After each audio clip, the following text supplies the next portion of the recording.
hapur. Nuk pyeste nëse njeriu ishte i pasur apo i varfër, i njohur apo i panjohur.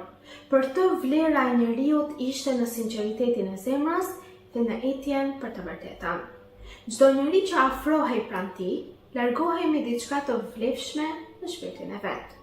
Imam Sadiku, paqja qoftë mbi të, nuk e shihte dijen si diçka që mbahej vetëm për vete. Ai e shpërndante atë me bujari, sikur të ishte një burim që kursesi nuk shtëron.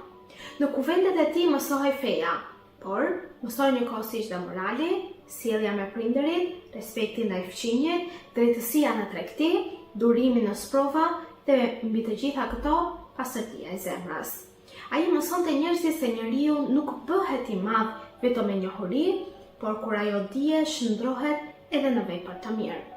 Shumë nxënës u edukuan në shkollën e tij dhe morën prej tij dritë për jetën